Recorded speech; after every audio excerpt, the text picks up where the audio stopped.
All right. Hi, everybody. This is going to be the reading session 4 for Andromeda A Space-age Tale. Reading this on, if you're watching live, on December 27th, 2024. As you can see, I have an Amazon package here, which I'm going to open up. And that will have the soulless version of the book, as someone would say. Someone meaning the originator of the book that was not originator, the original owner of the book that I was originally reading from, Megan. Anyways, so this is, I think it has a nicer cover than the other one. No idea who this person is supposed to be, but I'm sure I'll find out. And I guess there's an alternative title to this book called Andromeda Nebula. But anyways, just reading from the back here, I think this is the same thing. Ivan Yefremov was a Soviet writer and paleontologist. In addition to introducing a new paleontological field, taphonomy, Taphonomy, the study of fossilization patterns, Yefremov has written a series of novels and short stories, including sci-fi, historic fiction, adventure, and drama.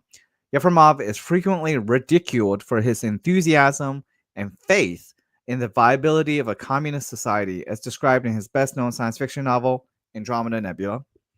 What is frequently overlooked is Yefremov's tremendous knowledge of history and profound understanding of psychology. His future society, while highly evolved, is not impervious to mistakes. His future humanity, having learned and discovered much, is not pausing to rest on its laurels. It continues to learn and explore. It is not widely known that his more mature works, such as Hour of the Bull and Razor Blade, had the writer blacklisted by the Soviet government, as Yefremov's interpretation of a fair and balanced society deviated sharply from the government propaganda of the time. To Yefremov's fans, he is known for his thorough scientific analysis, study of art and history, emphasis on physical and intellectual balance, and strong female characters. I always love strong female characters in science and art and history. So this book is actually really up my alley, let's just say.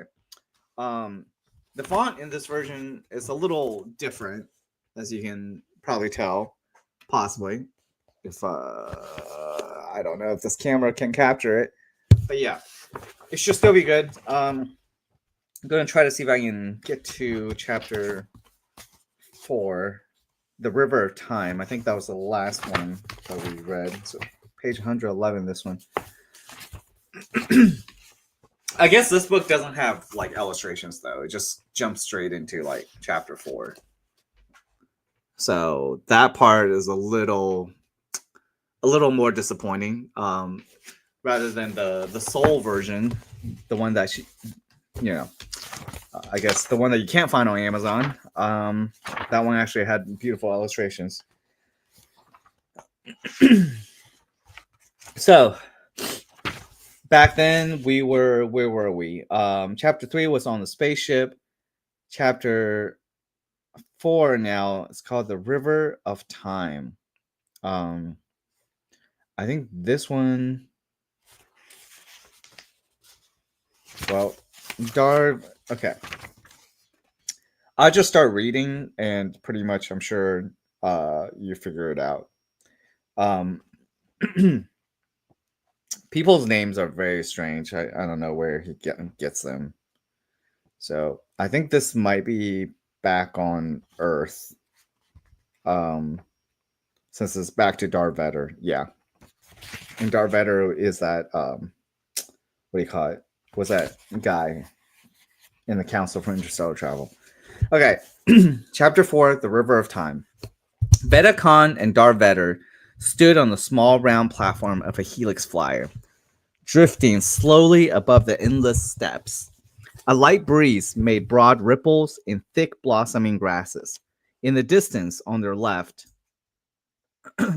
grazed a herd of black-white livestock, the descendants of animals bred from yaks, cows, and buffalo. Rolling hills, quiet rivers with wide valleys, this flat and stable region, once known as the West Siberian Plain, epitomized wide open space and calm. Darth Vader gazed thoughtfully at the land once covered with endless mournful swamps and sparse sickly forests of the Siberian North. In his mind, he saw the painting of an ancient artist that had made a lasting impression upon him when he was still a boy. The painting showed a wooden church, gray from age, standing over the bend in a large river upon a tall promontory, facing the vastness of fields and meadows. A thin cross on its dome looked black into rows of low, heavy clouds. Several willows and birches fluttered their disheveled branches over a small cemetery behind the church. The low-hanging leaves almost touched the half-rotten crosses, overturned by time and storms, and tumbled into the fresh, wet grass. Dense clouds piled high beyond the river, like gray purplish boulders. The wide river gleamed with a ruthless metallic shine. The same cold glint was everywhere. Both the background and the forefront were wet from the persistent autumn rain of the cold and unwelcoming northern latitudes. The entire blue-gray-green color scheme of the painting spoke about the vast fruitless lands where life was difficult, cold, and hungry, and where loneliness was particularly acute in that ancient time of human ignorance. I'm going to pause right here since some of the stuff is like, I don't know. I find it very, well, since this is a new book I don't have any highlights anywhere. So I do want to highlight certain portions that I find relevant or interesting. So where he just stated right there, what was it? Loneliness was particularly acute in that ancient time, and where loneliness was particularly acute in that ancient time of human ignorance. So, what does this imply? That means the modern, well, in modern meaning in this book, the modern age human never feels lonely or never feels loneliness, never feels lonely to that degree. So, yeah, I wonder, that is definitely something interesting. Okay, that painting hanging in a museum, encased in protective transparent material, restored and lit by invisible lights, seemed to Darth Vader to be a window into the very distant past. Darth Vader silently glanced at Veda. The young woman rested one hand on the platform's railing. With her head tipped, she looked focused and pensive as she watched the stems of the tall grasses leaning under the wind. Silvery feather grass rippled slowly as the helix flyer drifted leisurely above the step. Small scorching whirlwinds flew at the travelers from time to time, flapped Veda's hair and dress, and mischievously blew heat into Darth Vader's eyes. But the automatic stabilizer was faster than thought, and the flying platform shuddered briefly and rocked slightly. Darth Vader leaned over the frame of their location recorder. The map was moving quickly, reflecting their own route, and it appeared they drifted too far north. They had long since crossed the 60th longitude, past the junction of the Urtish and the Ob, and were approaching the elevated area known as the Siberian Ridges. Both travelers were accustomed to the vastness of the steppes, having spent 4 months working on the excavations of the ancient Kurgans in the scorching hot steppes of the Altai foothills. As they researched the past, they seemed to become absorbed in the era, while only the small detachments of armed horsemen dared to cross the southern steppes. Veda turned and silently pointed forward. A small dark island seemingly floated there in the streams of heated air. A few minutes later, the helix flyer pulled up to what it really was, a small hill, possibly a scrap heap of an old mine. There was nothing left of the mine structures, only a hill, thickly overgrown with cherry trees. The round flying platform suddenly tilted. Darth Vader grabbed Veda around the waist and ran up to the rising edge of the platform. The flyer evened itself out for a fraction of a second, only to crash down at the foot of the hill. The shock absorbers did their job, and the two people were propelled onto the slope of the hill, straight into the dense, coarse brush. After a moment's silence, the still air filled with Veda's low, throaty laugh. Okay, that's not a really good laugh. Let me continue. Darth Vader imagined his own scratched up and disoriented face and joined Veda. Ha ha ha. Glad that she was unharmed and that the accident was relatively minor. There is a reason helix flyers are not allowed to fly higher than 8 meters, Veda Khan said, gasping slightly. Now I understand. Yes, when something goes wrong, the flyer crashes instantly, and shock absorbers are its only saving grace. Such is the price for its small weight and size. Although we might end up paying extra for all our earlier trouble-free flights, Darth Vader said with enforced indifference. Indeed, Veda turned serious. The flawless work of stabilizers implies great complexity. I'm afraid I would need a lot of time to sort them out. We should have to use the methods of our ancient ancestors to get out of here. Mischievous lights flashing in her eyes, Veda held out her hand and Darth Vader easily pulled her up. They went down to the falling flyer, put some healing ointment on their scratches, and glued the tears in their clothes. Darth Vader settled Veda in the shade and started looking into the cause of the accident. As he had guessed, something happened to the automatic stabilizer, whose blocker disabled the engine. As soon as Darth Vader opened up the device, it became clear that he could not fix it. It would take too long to understand the workings of the complex electronics. With a light sigh of vexation, he straightened out his tired back and glanced at the bush where Veda Khan had peacefully dozed off. The hot steppe was deserted as far as the eye could see. Two large birds of prey circled slowly above the bluish rippling haze. The obliging machine turned into a dead piece of metal, resting helplessly on the dry ground. Darth Vader suddenly felt strangely alone and separated from the rest of the world. Huh. Strangely alone and separated from the rest of the world. That's a feeling I have been familiar with. At the same time, he wasn't afraid. Night was coming, but then they would be able to see further away. They were bound to see some sort of light and go toward it. Unfortunately, they set out without the communicator or flashlights or food. A long time ago, one could starve to death in these steppes unless he traveled with large stores of food and water, the former coordinator thought, shielding his lights from the bright sun. He picked a shady spot next to Veda and carelessly stretched out on the ground, feeling the dry blades of grass prickling him through his light clothing. The quiet rustling of the wind and the heat lulled the soul into drowsiness. Thoughts flowed slowly. That's really pretty. Thoughts flowed slowly. Pictures of time long past slowly followed on another in his mind, a long line of people, tribes, and individuals. It was as if an enormous river were flowing from the past with the ever-changing events, faces, and costumes. Better, he heard the call of the beloved voice through his sleepiness, woke up, and sat up. The red globe of the sun was already touching the darkened horizon, and there wasn't a single movement in the still air. My lord Vetter, Veda bowed before him playfully, imitating the women of ancient Asia. Would you be so good as to arise and think of me? With a few energetic exercises, Darth Vader was able to finally shake off the remains of his drowsiness. Veda agreed with his plan to wait for nightfall. Darkness fell when they were in the middle of a lively discussion of their work. Suddenly, Darth Vader noticed that Veda was shivering. Her arms were cold, and he realized that her light dress provided no protection from the nighttime chill of this northern region. The moonlit night of the 60th longitude was bright and clear, and they managed to gather a large pile of firewood. Darth Vader produced a long electric spark from the Helix Flyer's powerful battery, and soon the bright flames filled the people with their life-giving warmth, while thickening the darkness around them. Veda once again relaxed, like a flower unfolding to meet the sun, and both of them fell into almost hypnotic pensiveness. Something remained deep in the human soul. Oh, I will highlight this part. Something remained deep in the human soul after hundreds of thousands of years, during which fire was one's main weapon and salvation. An insuppressible feeling of coziness and peace brought by fire those times, when one was surrounded by cold and darkness. Indeed, there's something deeply genetic or biological about that. What is bothering you, Veda? Darth Vader broke the silence. I remember her, the one with the kerchief, Veda replied quietly, her eyes still on the gold-scattered coals. Darth Vader understood. Before their flight, they completed the excavation of a large Scythian kurgan in the Altai steppes. Inside a well-preserved tree trunk was a skeleton of an old tribal chief, surrounded by skeletons of horses and slaves hidden under the edge of the Kurgan hill. That old chief was laid to rest with a sword, shield, and in full armor. At his feet was a huddled skeleton of a very young woman. A silk kerchief, once tightly wrapped around her face, clung snugly to the bones of her skull.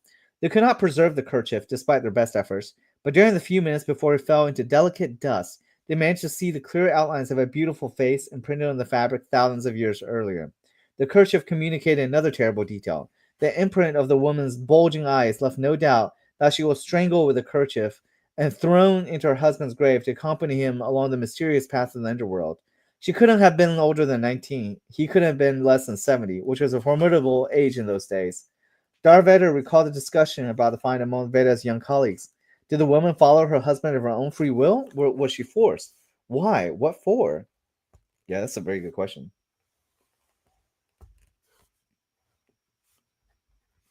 I would say probably forced. I mean, patriarchal society back then. Not saying we don't have that nowadays, but Yeah, that back then even more so. If it was for the sake of great devoted love, then what was the sense of killing her instead of keeping her alive as the best memory of the man in the world of the living?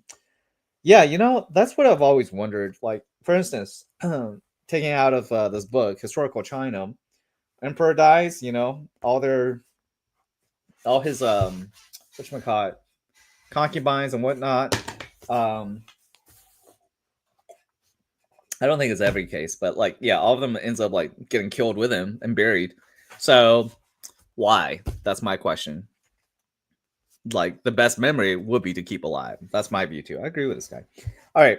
Beta Khan joined the argument. She gazed at the dark cargan for a long time, her eyes bright, trying to penetrate mentally the thickness of the times past.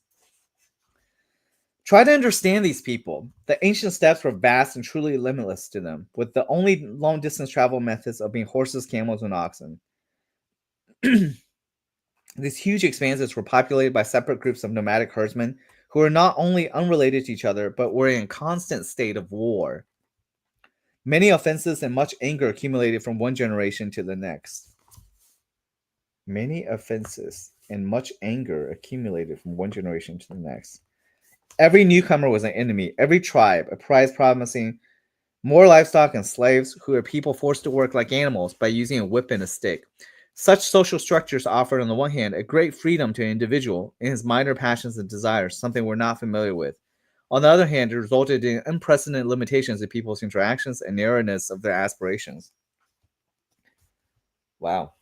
Unprecedented limitations in people's interactions and narrowness of their aspirations. If a tribe consisted of a small number of people and was able to sustain itself through hunting and gathering, these free nomads lived in constant fear of being attacked and enslaved or exterminated by more warlike neighbors. But even in an isolated country with a large population and the ability to create a great military force, people paid for being safe from attacks with their freedom, because such states always develop into despotism and tyranny. This happened in ancient Egypt, Assyria, and Babylonia. Women, especially beautiful women, were considered part of the loop and playthings of the strongest. They could not exist without the power or protection of men. Women's own aspirations of free will matter so little, so insufferably little, that facing such a life, who knows, maybe death looked like an easier way out.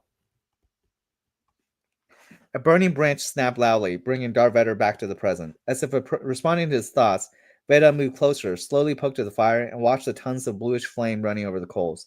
People needed so much patience and courage in those days in order to remain themselves and evolve instead of regressing. I think, Darvetter objected, we might be exaggerating the difficulties of the ancient life. It was commonplace, and its lack of comfort brought with it a variety of possibilities. People's will and strength carved from that life flashes of romantic joy, like one would strike a spark from a rock. I'm puzzled, Veda said, by how long our ancestors failed to understand that the fate of their society depended solely on them, that it could only be as good as the moral development of its members driving the economy. The ideal form of a scientifically constructed society is not just a quantitative accumulation of productive resources, but also qualitatively. It should have been simple, Darvetter replied. The same goes for the understanding of the mutual dialectic dependency. New social relations are as impossible without new people as new people are impossible without a new economy. When people finally understood this, the society made one's balanced physical and spiritual development its primary goal. But how long did that take? During the era of the divided world, at the end of the fragmentation century, shortly after the Second Great Revolution. It's just as well that it didn't happen too late. What with their weapons of mass destruction? Darvetter suddenly paused and turned to a dark clearing on the left, between the fire and the slopes of the hill. Heavy thumping and powerful halting breathing approached quickly and caused both travelers to jump up.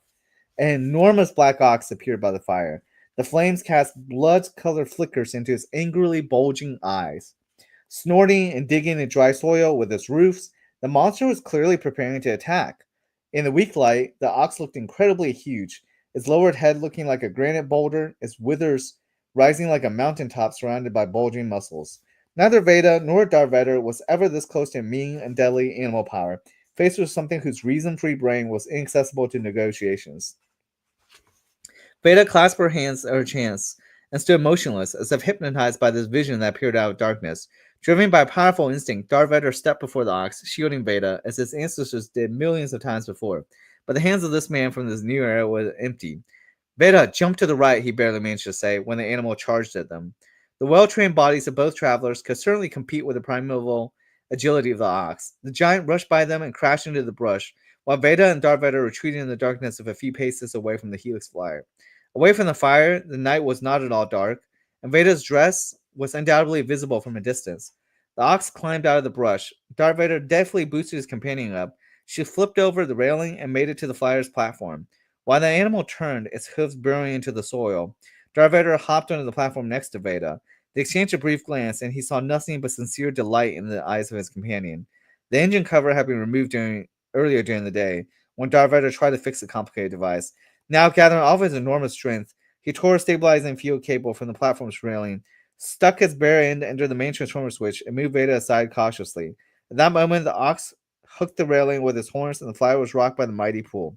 Darth Vader shoved the end of the cable under the animal's nose. There was a flash of yellow lightning, followed by a dull pop, and the enraged ox collapsed in a heap. You killed him, Veda exclaimed indignantly. I don't think so. The ground is dry, the clever hero smiled, very pleased with himself. As if to confirm his words, the ox moved weakly, rose, and ran off in a wobbly trot without looking back, as if sensing his shameful defeat. The travelers returned to the fire. A new pile of firewood revived the fading flames. I am not cold anymore, Veda said. Let's go to the top of the hill. The hill slope blocked the fire, and the pale stars of the northern summer looked like foggy little globes above the horizon. There was nothing to see in the west, but there was rows of lights flickering in the hills to the north, and far to the south, the observation tower of the herdsman burned like a bright star. Too bad we have to walk all night, Darth Vader mumbled. No, no, look! Veda pointed to the east, where four lights suddenly flared up, forming a square. They were no more than a few kilometers away. Marking the direction from the stars, they returned to the fire.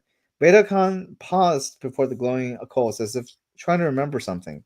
Farewell, home, she said thoughtfully. The nomads must have had homes like that too, fragile and temporary. I felt like a woman of that era tonight.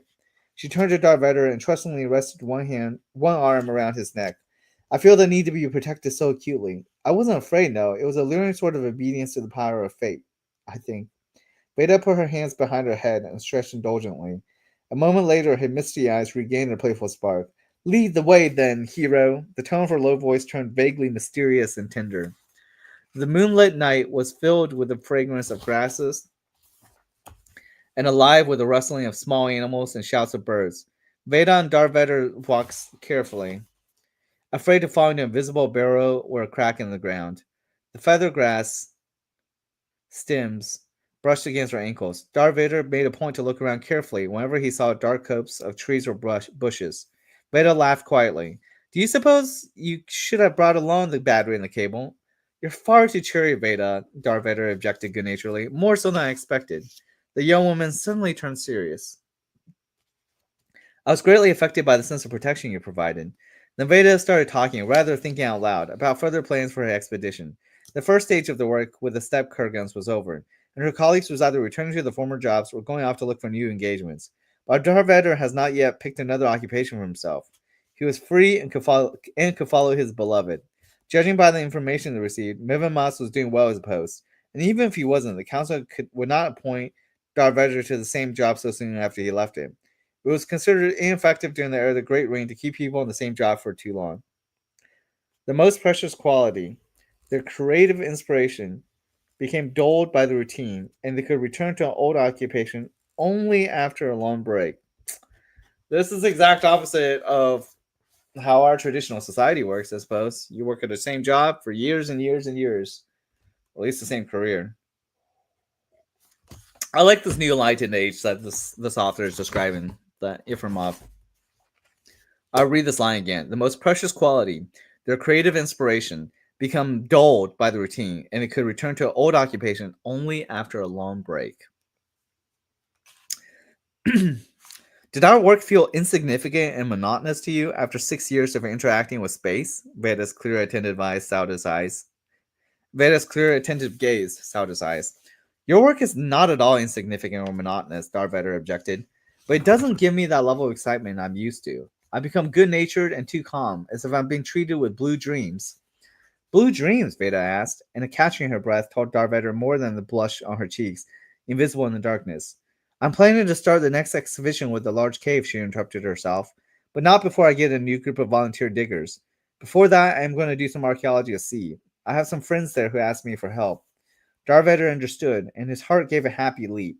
But in the next moment, he tucked his feelings into a distant corner of his soul and came to Veda's assistance, asking calmly, "Do you mean the excavation of the underwater city to the south of Sicily? I saw wonderful things found there at the Landis Palace." "No. We're working on the eastern shore of the Mediterranean, the Red Sea, and along the Indian coastline. We're looking for works of art dating back to the rise of Crete in India and all the way to the Dark Ages." I can understand people hiding or sometimes even throwing their legacy into the sea during the collapse of their civilization under the onslaught of new forces. Barbarously strong, ignorant, and careless, Darth said thoughtfully, continuing to survey the whitish valley. I also understand the great destruction of an ancient culture, when the old states with their strong connection to nature could nevertheless do nothing to change the world and overcome the revolting slavery and corruption of the higher levels of society.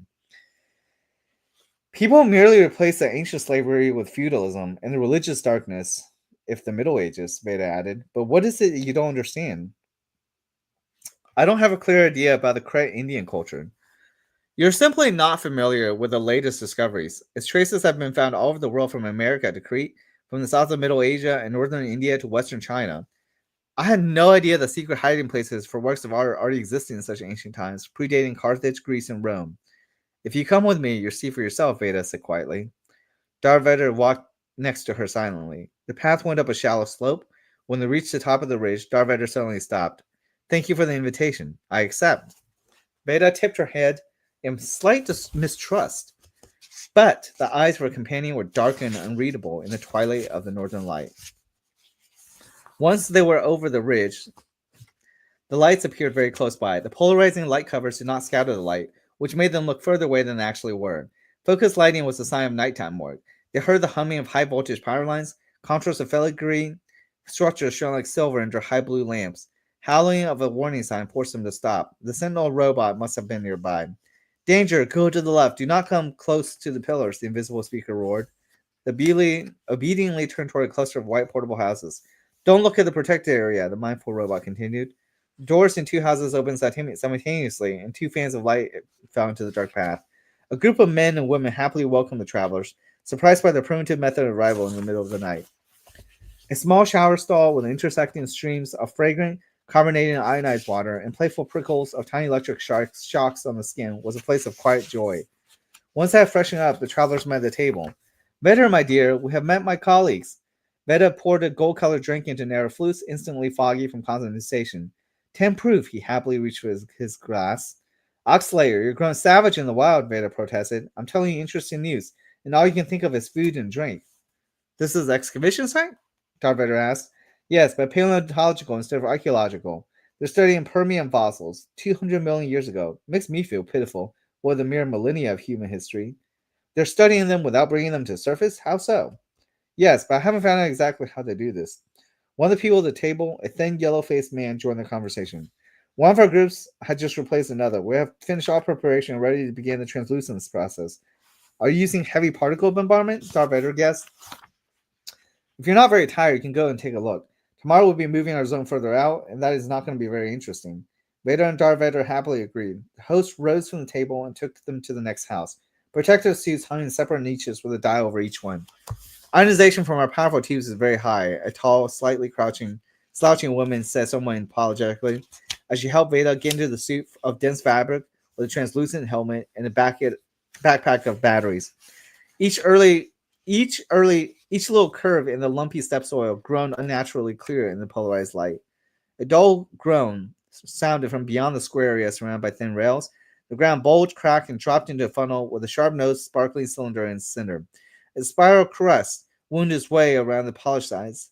In the complex electric cutter, a bluish metal rotated the tip. The cylinder clambered over the edge of the funnel, turned, showing swiftly rotating flaps at the back, and started burying into the ground once again, a few meters away from the funnel, its polished nose almost vertical to the surface. Darth Vader noticed that the cylinder was pulling two cables with it, one isolated and another one shiny with bare metal. Vader touched the sleeve and pointed beyond the magnesium railing. Another identical cylinder climbed from the underground, rolled over to the left, and also disappeared, diving into the soil as if into water. The yellow-faced man gestured for them to hurry. "I know him," Vader whispered, catching up with the group ahead. It's Lei Lin, paleontologist, one who solved the puzzle of how the Asian continent was populated during the Paleozoic era. Is he Chinese by origin? Darth Vader asked, remembering the dark gaze of the scientist's slightly slant eyes. I'm ashamed to admit, but I don't know anything about his work. I see you're not really familiar with paleontology, Vader noted. I think you might be better acquainted with paleontology of other worlds than that of Earth. Countless life forms flickered before Darth Vader's mountain's eye, millions of strange skeletons burying the mountain layers of various planets.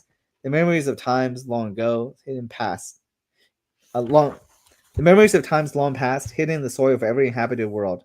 These memories are created and recorded by nature itself, preserved until intelligent beings came along with the ability to not only remember but also restore the past. Wow, that's actually really pretty. Maybe that's what paleontology is to this guy. Memories that are restored, basically. They found themselves on a small platform attached to the base of a steep filigree arch. A large dark screen was in the base of the floor. The eight of them sat down in low benches around the screen in unexpected silence. The moles are almost finished, Lawland said. I see I've already figured out. They're drawing the cable through the rock layers, weaving kind of metal net. The skeletons of the extended animals rest within a layer of deep sandstone about 14 meters from the surface. Below 16 meters, the entire area is layered with this metal net connecting the strong inductors. It creates a reflective shield casting X-rays onto the screen, giving us an image of the fossils. Two large metal globes turned on their massive supports. Projectors came on, and the howling of a siren warned everyone of danger. The million-volt current filled the air with ozone freshness and forced all switches, insulators, and lamps to glow blue. Leyland pressed the switches on the control panel with habitual ease. The large screen grew brighter and brighter, vague contours slowly passing its depth. The movement stopped, and then the vague outlines of one particularly large spot became clear. A few more adjustments on the instrument panel, and the glowing skeletons of an unknown creature appeared before the observers. Broad paws with talons were curled under the body. A long tail was coiled into a loop. Instantly noticeable were the uncommonly thick and massive bones with wide, twisted ends and protrusions to attach powerful muscles. The closed-mouthed skull had large front teeth.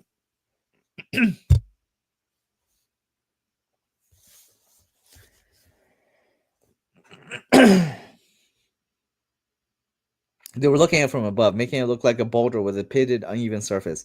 Lawling changed the focus, depth, and imagination, and the entire screen became occupied by the skull of this ancient reptile that used to live 200 million years before the onset of a river that used to be there. The top of the skull comprised incredibly thick, centimeters bones. Bone growth overhung the eye socket, and similar growth covered from above the temple and the cranial arches. A large cone rose out of the occipital region with an opening for an enormous parietal eye. Leyland sighed loudly in admiration.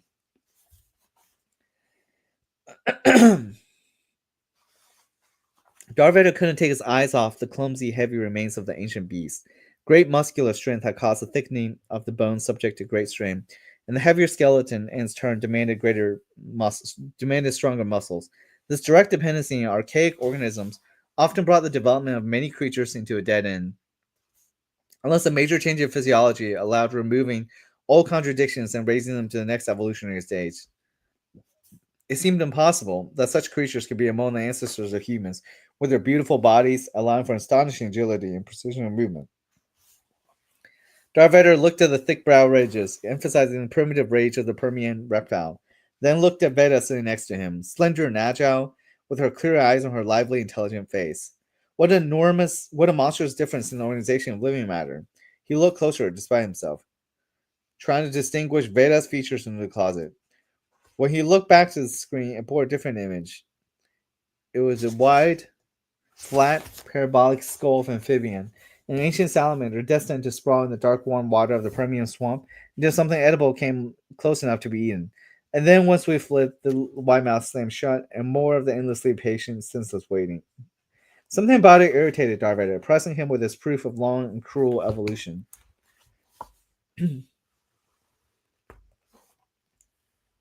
He leaned away from the screen, and Lowland, guessing his mood, offered them to return to the sleeping quarters and rest.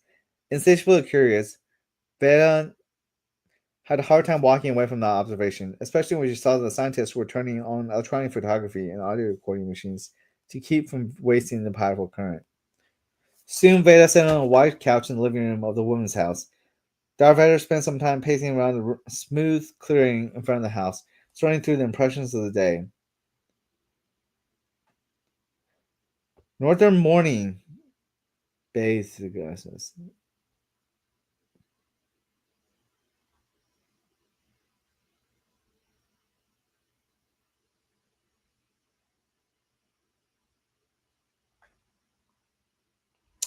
Okay, where was I? Soon, Veda sat on a wide couch in the living room of the woman's house. Darth Vader spent some time pacing around the smooth clearing in front of the house, sorting through the impressions of the day. Northern morning bathed the grasses, dusty from the day before in dew. The ever-practical Leyland returned from the night's work and offered to send his guests to the nearest aerobase on a quote-unquote elf, a small electric transport. The Leaping Jet airbase was only 100 kilometers to the southeast, in the lower reaches of the river Tramugan. Veda asked to contact their expedition, but there wasn't a sufficiently powerful transmitter available. Ever since the harmful nature of radio transmissions was discovered and a stringent quota was introduced, direct transmissions started requiring much more complex devices, especially for long distance conversations. In addition, the number of stations was significantly reduced. Okay, so tech actually went backwards for human health. That's interesting. Hmm. Convenience. Yeah. So they value convenience. Health is greater than convenience. More important. Yep. In addition, okay. These towers interacted through a direct network and could transmit any message to the central communication station in their region. A young intern who was going to drive the elf and bring it back suggested stopping by the tower. Then the guests could contact their colleagues directly through a video phone. Darvetter and Veda happily agreed. The strong wind twirled the thin dust sideways and ruffled the female driver's short, thick hair. They barely managed to settle into the narrow three-people seat. The former coordinator's large body made things a little cramped for his companions. The thin outline of the observation tower was barely visible against the clear blue sky. Soon the elf came to rest at its base. Widely spread metal supports held up a plastic canopy with another elf underneath. The escalator railings passed upwards through the center of the canopy. The tiny escalator box took them one at a time past the living quarters to the very top, where they were greeted by a tanned young man dressed in nothing more than a pair of shorts. From the sudden shyness of the courageous driver, Veda realized that the short-haired paleontologist's suggestion had additional motives. Ooh, she has a crush on this person. The round observation room with the walls of solid crystal rocked slightly, and the light tower hummed like a string. The floor and ceiling of the room were dark in color. Narrow tables covered along the windows, crowded with binoculars, calculators, and notes. An enormous area of the step could be seen from the height of 90 meters to the edge of visibility ranges of other towers. The livestock observation went on constantly, as did the tracking of their food stores. Milking labyrinths sprawled down below in a series of green concentric circles, awaited the walkthrough of the daily livestock twice every day. The milk, which did not go sour, a trait borrowed from African antelopes, was collected and frozen in underground refrigerators on site, where it could be kept for a very long time. The hearse were moved using elves, with which every tower was equipped. The observation duty left plenty of time for study, which was why many herdsmen were students still working on their education. The young man took Veda and Darvetter down a spiral staircase into the living quarters, suspended on the intersecting rafters a few meters below. This area has sound-insulated walls, and the travelers found themselves in complete silence. Only the constant rocking reminded them that the room was located at a perilous height. Another young man was working on the radio. The complex hairdo and brightly colored dress of his colleague on screen indicated that he had established connection with the central station. Those working in the steps wore shorts or short light overalls. The girl on the screen forwarded them to an intermediate station, and soon they saw the always sad and small figure of Miko Aiguro, Veda Khan's right hand. Happy surprise filled her dark eyes, as slanted as Laolan's, and her small mouth open in disbelief. But a moment later, the face gazing at Veda and Darvetter turned expressionless, save for businesslike attention. When he returned upstairs, Darvetter found the paleontologist girl and the tanned young man engaged in lively conversation. until he stepped out into the circular balcony widening around the glass room. The moist freshness of the morning has long since given place to the scorching noon, which obliterated all bright colors and small irregularities in the soil with dust. The step the steppe rolled wide and free into the hot, clear sky. Darth Vader once again remembered his vague longing for the damp northern land of his ancestors. Leaning against the railing of the undulating balcony, the former coordinator felt more than ever the realized dreams of the ancient people. Huh. Severe nature had been pushed far to the north by human hands, and the life-giving warmth of the south has spilled into these valleys, once chilled under the cold clouds. Veda Khan entered the glass room and announced that the radio operator would take them to their destination. The paleontologist thanked Veda with a long gaze. Through the transparent wall, Veda saw Darth Vader's brow back as he stood there, absorbed in contemplation. "You're deep in thought," he heard from behind. "About me, perhaps?" "No, Veda. I was thinking about a postulate of an ancient Indian philosophy. It says that the world is not created for man, and that man himself only achieves greatness when he understands the entire value and beauty of another life, the life of nature." Wow, I wonder where that is from. "I don't understand. I don't think you finished your thought." "No, I didn't. I should have added that only humans can fully comprehend not only beauty, but also the harder, darker sides of life, and they alone can dream and have the power to make things better." "I understand," Veda said quietly, and added after a long pause. "You've changed, better." "Of course I have. Anyone would change after spending 4 months digging with a simple shovel through heavy rocks and half-rotten logs your kurgans are made of. You can't help but acquire simpler attitudes toward life, and the simpler joys become that much dearer." "Quit joking, Vedic frowned. "I am serious. When I first met you, you commanded all of the power on Earth and spoke to distant worlds. There at your observatories, you could be the supernatural creature of the ancients, what they called a god. But here, doing simple work like so many others, you..." Veda halted. "I what?" his companion inquired cautiously. "Have I lost my grandeur? I wonder what you would have said if you saw me before I transferred to the Astrophysics Institute. I was a spiritual road machinist. Isn't that much less grand? Or how about a repairman for the fruit-picking robots in the tropics?" Beta laughed out loud. "I shall reveal to you the secret of my youth. When I was in the third cycle school, I was in love with a spider road machinist. I couldn't imagine a more powerful creature in the whole world. But here's our operator. Come, Vader." Before letting Veda and Darvinder enter the cockpit, the pilot once again asked whether the health was good enough to tolerate the high acceleration of the leaping jet. He made a point of strictly following the rules.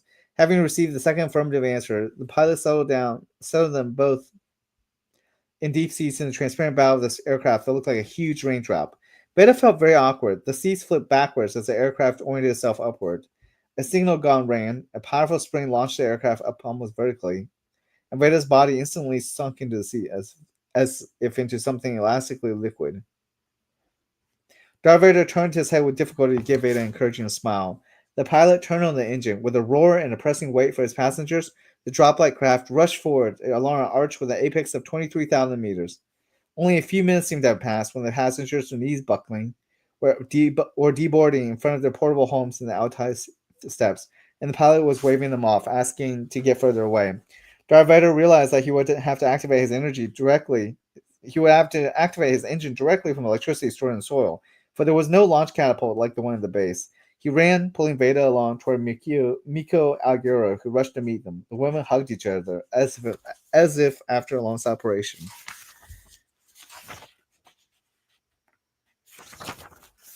All right, and so concludes chapter 4 right there.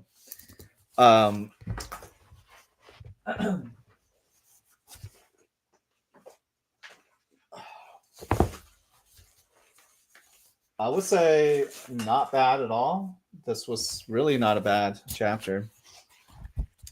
And I once again, this has been chapter 4 of the Andromeda Nebula, or Andromeda A Space-age Tale, as the original book, I guess, was written as a title. I will conclude here for now. I have more books I plan to read, and maybe I'll do another episode of actual just vlogging. So that's it. Take care, everybody. December 27th, 2024, the fourth reading of Andromeda, A Space-age Tale.